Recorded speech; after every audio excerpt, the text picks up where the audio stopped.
Salut les fillots, c'est Tonton Vap. Pour commencer cette vidéo, un grand merci à Morgane qui m'a prêté ce vaporisateur que je vais vous présenter aujourd'hui, le Fog X Vape.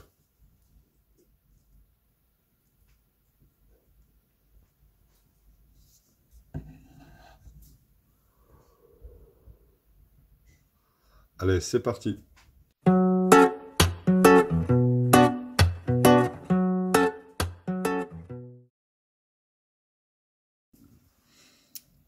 Voilà donc comment on reçoit le Fog X Vape. Donc un packaging assez classe.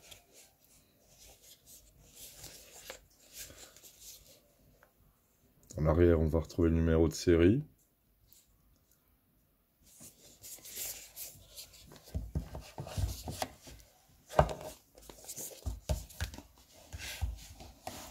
Quand on ouvre la boîte, on a les caractéristiques du vaporisateur, hein, en anglais bien sûr.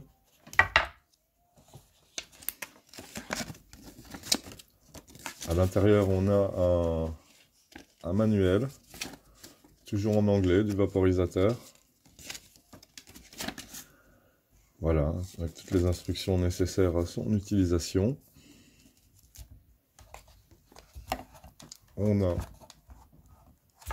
le vaporisateur en lui-même, hein, dans une petite mousse.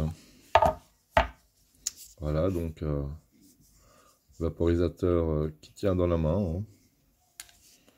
Donc il est fabriqué par Top Green Tech, les mêmes qui fabriquent le X-Max Starry.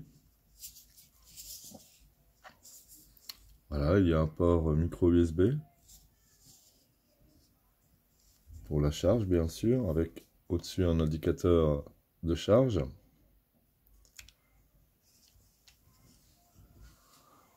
On a un bol en inox. Bon, il contient environ 0,3 grammes, sans tasser, bien sûr. Alors, c'est un vaporisateur qui est en théorie full convection. L'embout buccal est rétractable, en céramique,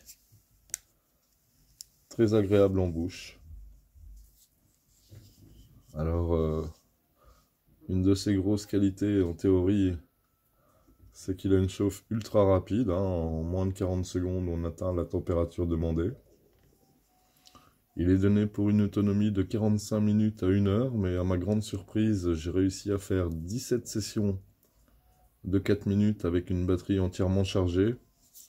Donc ça nous fait environ du 1h10 pour une batterie amovible en 18650. Très facile d'accès. Un petit bouton en dessous. Hop. Voilà. La même batterie que dans les Razer Argo pour le format. Pas le même modèle, mais interchangeable. Dans le Focus Vape Pro également. Donc on peut l'utiliser pendant la charge, c'est pas négligeable. Bon, moi je me sers jamais de cette fonction, mais quand on a qu'un seul vaporisateur, c'est très pratique. Et il a 5 températures pré-réglées qui vont de 180 degrés pour la plus basse à 220 pour la plus haute. Donc 180, ça monte de 10 en 10. Voilà. Autre point agréable, quand on le charge, donc ici on a un petit indicateur à LED. Donc quand il est déchargé, c'est rouge. Quand il a une charge intermédiaire, c'est bleu. Et quand il est vert, c'est complètement chargé. Et pendant la charge, quand il est complètement chargé, le voyant s'éteint. Et ça, c'est pas sur tous les vaporisateurs. Ça, c'est assez agréable. Voilà. Donc, on a également dans le packaging quelques accessoires. Pas trop, mais juste ce qu'il faut. Dire que ce vaporisateur est relativement bon marché, hein. Vous le trouverez à environ 100 €. Vous pouvez même le trouver à moins de 100 € et celui-ci vient de la centrale vapeur et où il a été acheté d'occasion à 50 € par Morgane qui me l'a gracieusement prêté comme je vous l'ai dit tout à l'heure en introduction.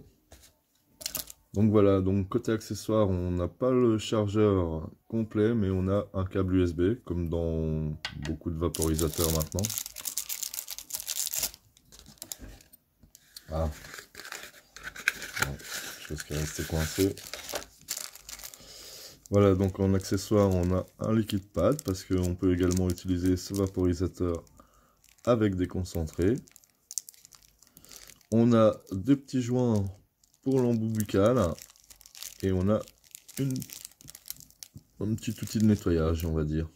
Voilà. Il y a également une grille.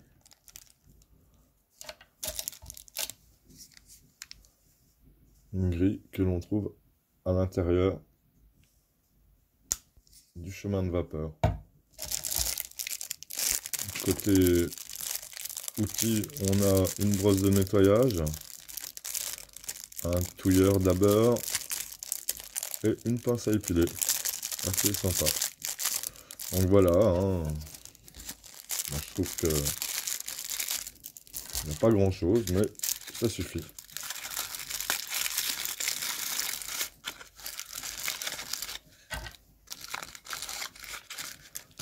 Alors côté finition, il est pas mal fini.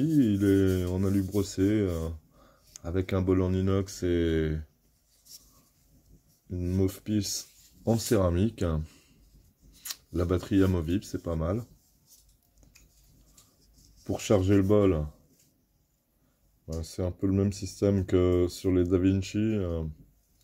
On a un petit toboggan là, donc on verse ces plantes dans le bol. Et moi j'aime bien prendre par exemple le pinceau du Mighty ou de la Magic Box pour balayer et faire descendre vos plantes à l'intérieur. Une petite chose que je déplore, c'est la charnière de fermeture.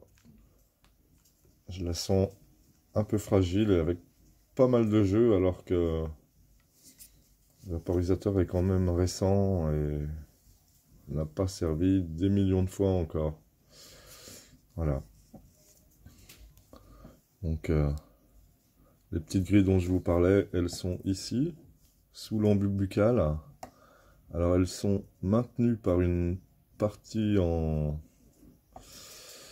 comment dire, en élastomère, on dirait. Tiens, j'ai même la petite grille qui s'est fait la malle. On va la replacer.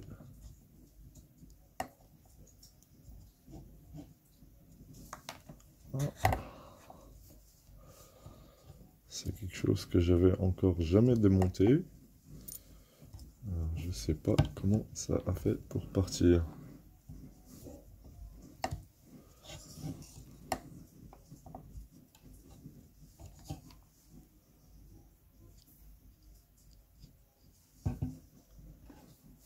Ah oui, je crois que j'ai compris. D'accord. Ça vient directement dans le silicone.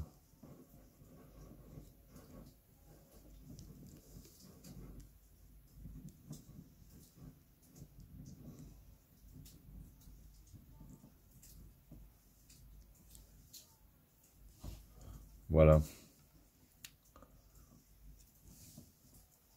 Ici, vous avez une petite grille qui se salit assez rapidement également.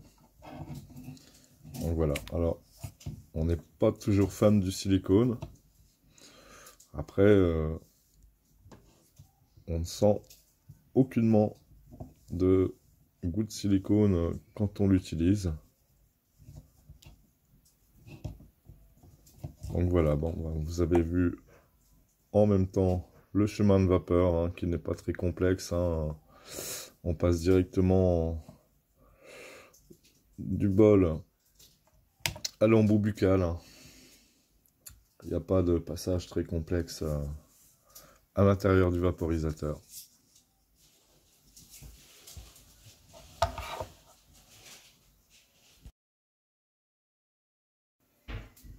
Bon, on va maintenant passer à l'utilisation, hein. Donc l'utilisation, c'est très simple, hein. Donc à la base, il est comme ça. On déplie l'embout buccal. On ouvre le couvercle, hein. On prend notre mélange de plantes. Vous voyez, par rapport à un Ginavap, hein, il fait à peu près la même grandeur. Donc, on verse notre mélange de plantes dans le bol. Donc, comme je vous l'ai dit, à peu près 0,3 g. Alors, vu que c'est un appareil à convection et que le trou de l'embout buccal est relativement petit, je ne tasse pas du tout. Ce que je fais, je prends toujours mon pinceau de Mighty. On sert comme un balai pour tout pousser à l'intérieur. Mais ça s'arrête là. Donc, on referme. Ah, encore une petite précision. La fermeture se verrouille par un aimant. Alors, il arrive parfois que l'aimant reste collé ici, hors de son emplacement. Alors, il se remet facilement, mais c'est également un point négatif, je trouve, pour ce vaporisateur. Ça l'empêche en aucun cas de fonctionner, mais pour un vaporisateur qui a servi peu d'heures, c'est tout de même gênant, je trouve. Donc, la mise en route du vaporisateur, on appuie sur le seul bouton qui est accessible sur le vaporisateur, on appuie 3 fois. Voilà. Ici, on a couleur bleue, ça veut dire que on est l'usage de batterie intermédiaire. Elle est à moitié vide, on va dire. Donc là, on est à la 4e LED, c'est 210, c'est trop pour commencer. Donc pour changer les températures, on appuie plus longtemps sur le bouton et hop, ça change de température. Donc la première c'est 180, la deuxième c'est 190. Bon, je trouve qu'à 180, on a beaucoup de saveur, mais avec celui-ci, je préfère commencer à 190.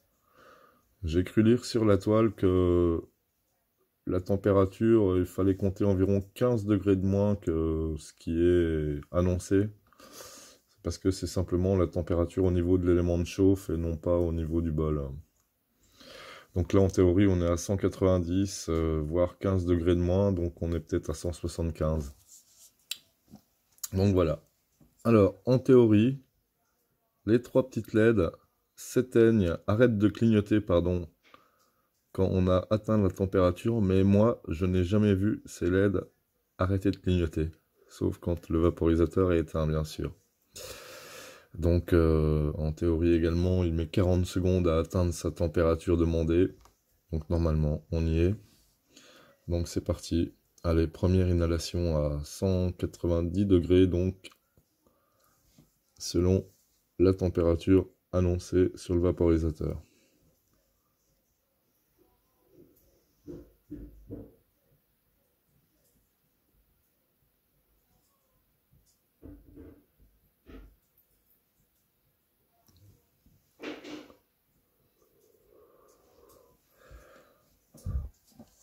Bon, hein, comme beaucoup de vaporisateurs, la première inhalation est très très bonne. Donc, moi je vous préconise une mouture assez fine, donc pas tassée comme vous avez vu, et des inhalations longues et lentes, puisque c'est normalement un appareil 100% convection. Je le définirais plutôt comme un hybride à 40-60. 40 convection, 60 conduction. Allez. Faut se dépêcher parce que les sessions ne durent que 4 minutes et on doit rallumer le vaporisateur. On ne peut pas prolonger la session.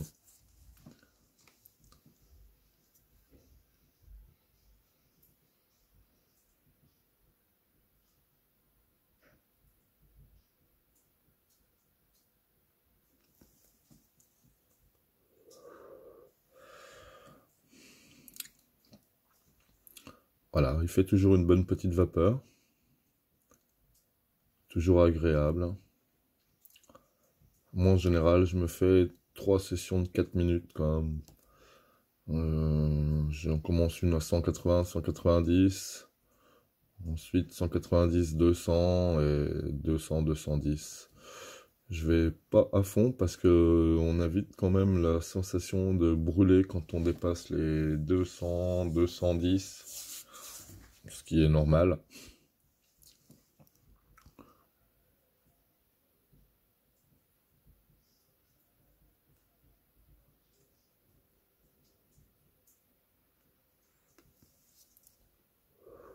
Ce qui est normal, mais ce qui me fait dire que c'est pas un appareil à 100% convection.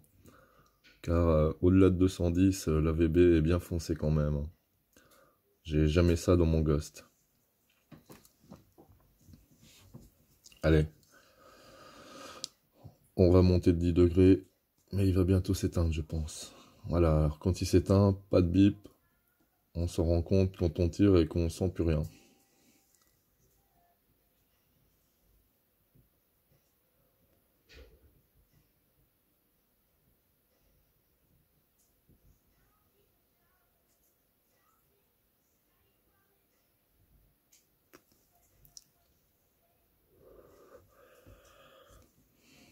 Voilà, il s'est éteint.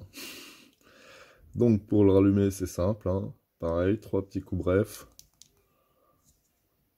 On est dans le rouge, mais il reste encore beaucoup de sessions, hein. Comme je vous l'ai dit, j'ai réussi à faire 17 sessions de 4 minutes. J'étais très étonné. Pour une seule batterie 18650, et encore, c'est pas la plus grosse, hein.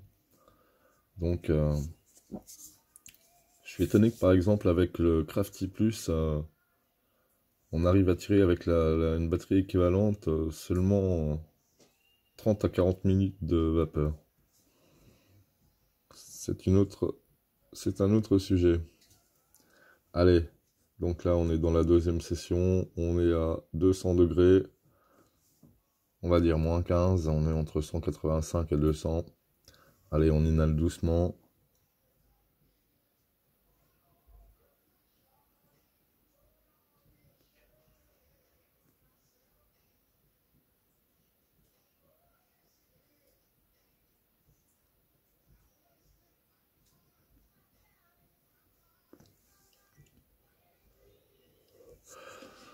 Et longtemps bien sûr pour pas refroidir le bol.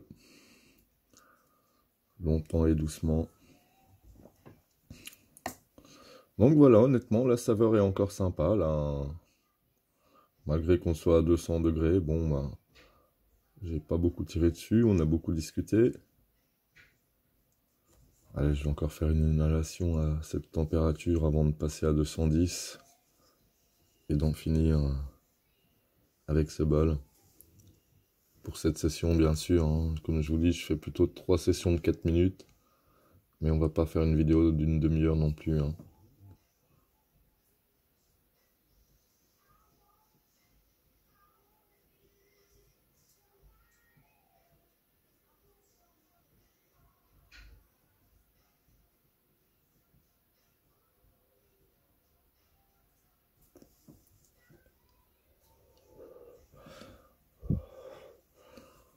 Je sais pas du tout quelle vision de la vapeur vous avez.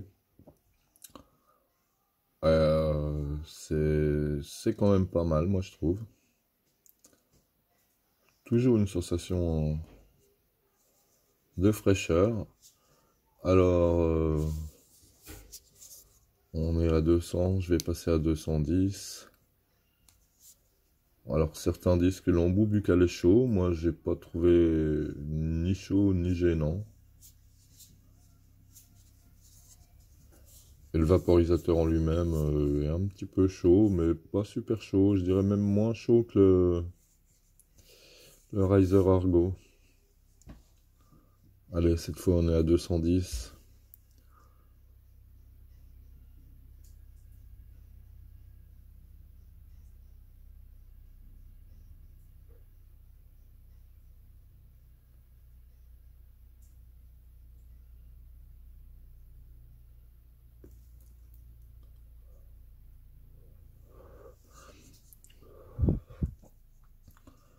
Voilà, là, j'ai eu plus de vapeur, mais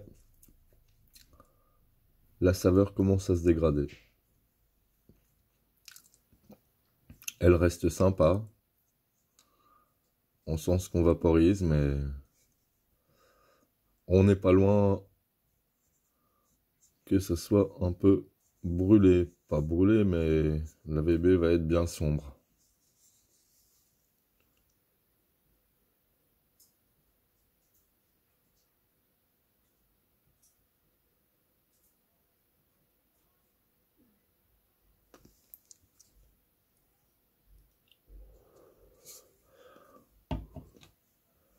Encore une fois, il s'est éteint sans prévenir. Voilà.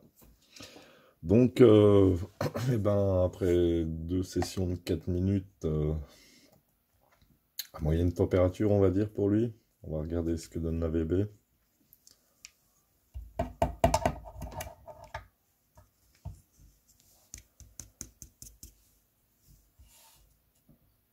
Bon, ben, il est encore bien utilisable, hein. Hop. Mon plateau magique. J'ai l'impression qu'à l'écran, il paraît beaucoup plus clair que ce que je l'ai. Voilà, je pense que j'aurais pu faire encore une bonne session de 4 minutes avec, avant qu'il soit bien assombri.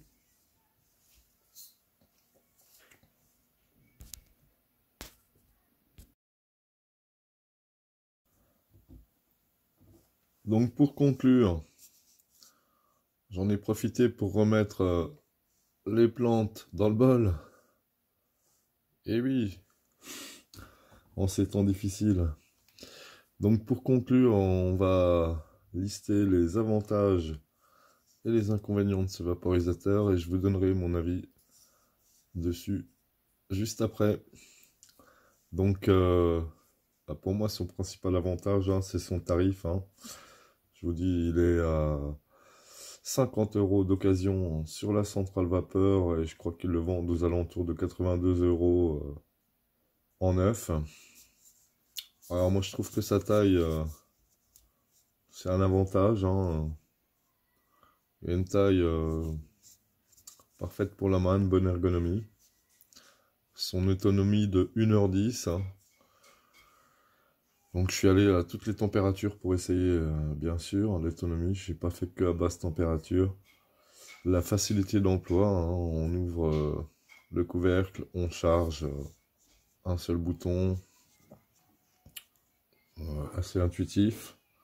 La batterie amovible, hein, une grande qualité. Un bon rendu de saveur, hein, y compris jusqu'à 200 degrés, qui sont peut-être que 185 degrés, mais pendant les 4 premières minutes, on a un rendu assez agréable et la chauffe assez rapide, hein. Ils annoncent 40 secondes pour atteindre la température désirée. Alors, en point négatif, pour moi, le point le plus négatif, c'est la charnière fragile. On pourrait même parler de l'aimant qui se décolle, quoi. Il a l'air super bien fini de loin, très agréable au toucher, mais on sent des petites finitions pas parfaites, hein, comme la charnière. Donc l'aimant qui se décolle parfois. Alors, ce que je regrette aussi, c'est cette pièce en silicone, là, près de l'embout buccal. Près du bol également, donc on sent rien du tout, mais c'est un peu gênant. Ah oui, dans les points positifs, j'aurais pu parler de l'embout en céramique qui est très très agréable en bouche. Alors, un petit point négatif sur l'embout buccal très agréable en bouche, c'est son fin passage d'air qui fait un tirage assez serré. C'est pourquoi je vous recommande d'absolument pas tasser le bol du tout du tout. Et enfin, en ultime défaut, ben, le full convection un peu surestimé pour moi.